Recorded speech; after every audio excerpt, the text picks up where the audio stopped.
नमस्कार, मैं श्री राम रेफ्रिजरेशन से हार्दिक भाई आपका स्वागत करता हूं। जैसा कि हमने 2 साल से बिहार में प्लांट देना चालू किया और यूपी में भी हमने प्लांट देना चालू किया। पहले नहीं देते थे क्योंकि आपके वहाँ बिजली की समस्या थी। अब ऐसी कोई समस्या नहीं कि बिजली की समस्या मुझे आती हो, इसीलिए मेरा 24 घंटे के अंदर कम भी बिजली होती है तो यूपी और बिहार के लिए मेरे स्पेशल यूनिट होते हैं कि आपके पास अगर 18-20 घंटा भी बिजली रहती है तो बर्फ़ बन जाता है 24 घंटे वाला।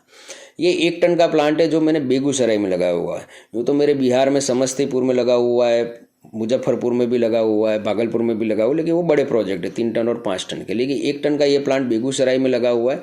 अगर आपको 1 टन का ही प्लांट लेना है तो आप एक बेगूसराय में जाके विजिट कर सकते हो और पूछ सकते हो भैया कितने घंटे में बर्फ़ बनता है और कैसे बर्फ़ बन रहा है।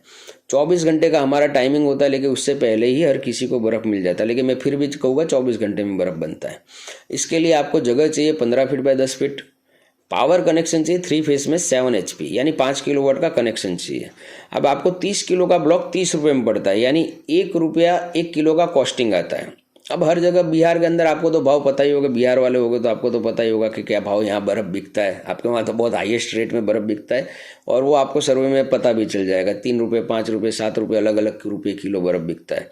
सबसे बड़ी बात है कि अगर आपके पास कम बिजली भी रहेगी तो जनरेटर लेने की इसमें ज़रूरत नहीं है। कम बिजली पे भी ये 30 किलो वाला ब्लॉक तो आराम से जम जाता है अगर बिजली कम रहती है तो भी, यानी आपको सेलिंग में कभी तकलीफ नहीं आएगी। आप 1 टन एक साथ निकालना चाहो तो एक साथ भी निकाल सकते हो, आप टुकड़े टुकड़े में निकालना चाहो तो टुकड़े टुकड़े में भी निकाल सकते हो, जैसे भी निकालना चाहो आप उस बर्फ़ को निकाल सकते हो।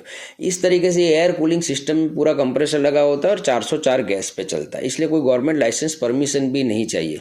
अधिक जानकारी के लिए नीचे वाले नंबर पर संपर्क करें।